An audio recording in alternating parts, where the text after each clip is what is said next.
Friends and welcome back to my YouTube channel commerce का ज्ञान। और आज हम लोग स्टार्ट करें क्लास 12 अकाउंटेंसी का डेथ ऑफ अ पार्टनर। ठीक है, इस साल डेथ ऑफ पार्टनर में बहुत अच्छे न्यूज़ है बिकॉज काफ़ी सारी मतलब कि जो मेन इंपॉर्टेंट वर्किंग था वही इस साल सीबीएसई ने क्या किया, एक्सक्लूड कर लिया है। तो इस बार जो टॉपिक्स हमें पढ़ने हैं सिर्फ 2 ही टॉपिक बचने वाले हैं। ठीक है, जो मैंने यहाँ पे ऑलरेडी मेंशन किया है टॉपिक्स इंक्लूडेड। एक तो हमें disease partner share of profit. ठीक है, मतलब कि जो पार्टनर चल बसा है उसका शेयर ऑफ प्रॉफिट कितना है या तो शेयर ऑफ लॉस कितना है वो हमें निकालना है। And second is treatment of goodwill. Goodwill ऐसी चीज़ है कि जो सारे मतलब कि पार्टनरशिप वाले चैप्टर्स में आपको फेस करना ही है। ठीक है, चाहे वो चेंज इन पीएसआर ले लो, एडमिशन में भी हमने देखा, रिटायरमेंट में भी देखा, डेथ में भी देखने वाले हैं। क्लियर, लेकिन गुडविल में इतना कोई खास एडजस्टमेंट है ही नहीं। राइट, सो जब हम लोग डिस्कस करेंगे तब मैं बताऊंगा कि भाई गुडविल बहुत ही ईजी है और क्या है ऑलरेडी आप लोगों ने किया भी है। क्लियर, नाउ एक्सक्लूड क्या किया इस साल सीबीएसई ने, preparation of disease partners capital account and his executives account.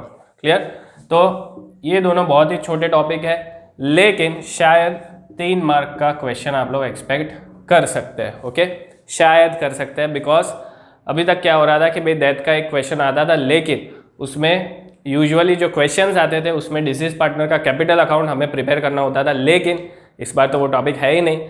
तो जो बचा है right, share of profit and treatment of goodwill, इसका शायद एक एग्जांपल आप लोग एक्सपेक्ट कर सकते हैं। क्लियर, सो चलिए स्टार्ट करते हैं डेथ ऑफ अ पार्टनर। एक ही वीडियो का ये चैप्टर है, आज ही ये खत्म हो जाएगा। सो उसके बाद अपना पार्टनरशिप सीरीज में सिर्फ एक चैप्टर बचेगा, दैट इज डिसोल्यूशन। और जैसे कि आप लोगों ने देख लिया होगा कि 60 डे स्ट्रेटेजी मैंने ऑलरेडी अपलोड कर लिया है। देख लो कि भाई क्या है 60 डे स्ट्रेटेजी, डेली प्लानिंग है। अगर उस प्लानिंग में चेंजेस करने हैं तो आप लोग कर लो। और ये सारे videos day to day basis पे अपलोड होते जा रहे हैं। तो आपका जो 60 डेज के जो मैंने चैप्टर्स प्लान किए वो सारे वीडियोस आपको उससे पहले मिल जाएंगे। ओके, तो चलिए स्टार्ट करते हैं डेथ ऑफ अ पार्टनर।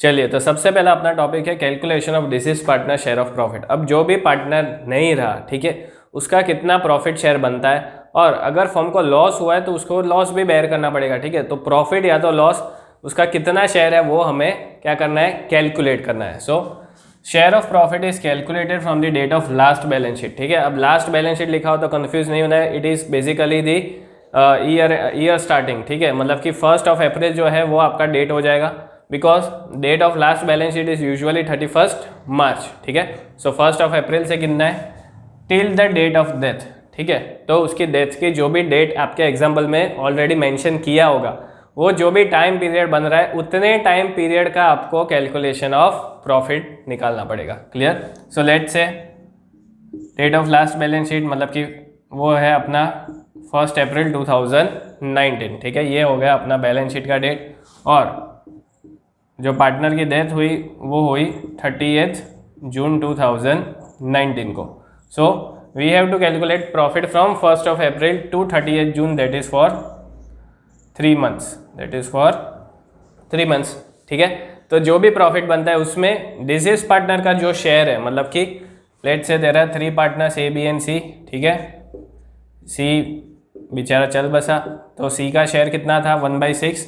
तो जो भी प्रॉफिट आता है मल्टीप्लाई बाय क्या करना है 1/6 कर देना है, मतलब कि डिसीज पार्टनर का जो शेयर है उससे अपने को क्या करना है, उसको मल्टीप्लाई कर देना है। क्लियर, सो उसका कितना शेयर बनता है, कितना प्रॉफिट उसको मिलने वाला है वो अमाउंट अपने को यहाँ से पता चल जाएगा। Clear, so this is about calculation of disease partner share of profit. अब क्या होगा कि हम लोग उसको प्रॉफिट तो दे रहे हैं, ठीक है, सी को 1/6 शेयर मिलने वाला है प्रॉफिट का। राइट, सो जर्नल एंट्री भी पास करनी पड़ेगी। ठीक है, सो एंट्री क्या पास करेंगे, एंट्री का जो मैंने फंडा बोला था कि अगर किसी को पैसा मिल रहा है उसको हमेशा क्रेडिट करो, जो पैसा दे रहा है उसको डेबिट करो।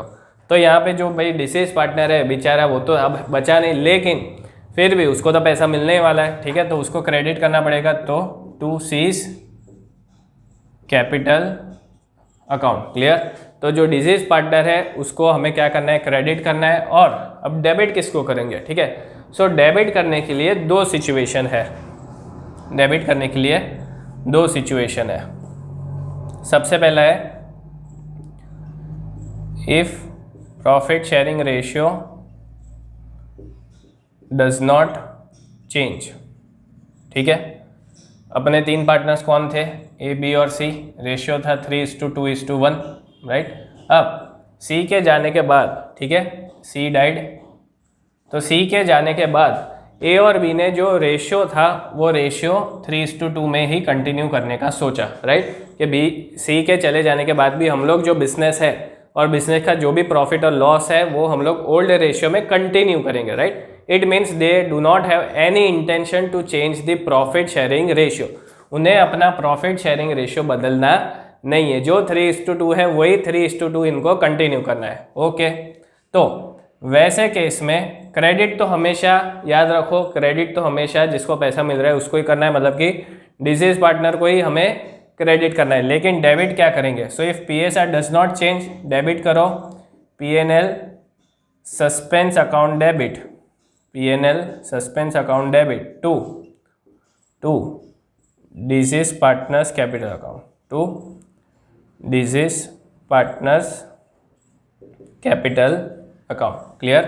तो ये एंट्री आपको पास करनी है if PSR does not change, जो ओल्ड PSR था, राइट, 3:2:1, सी के जाने के बाद भी वही PSR में ए और बी कंटिन्यू करेंगे, तो डेबिट करना है आपको profit and loss suspense account, clear. अब सेकेंड सिचुएशन देखते हैं।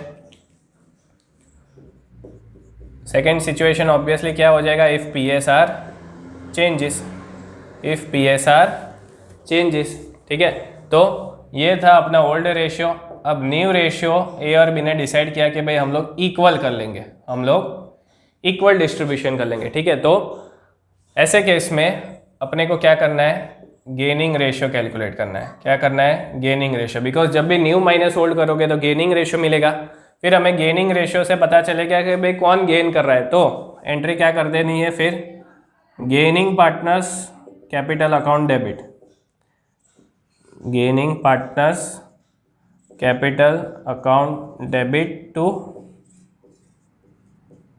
डिसीज पार्टनर्स कैपिटल अकाउंट, ठीक है, ये शॉर्ट फॉर्म में लिखा है।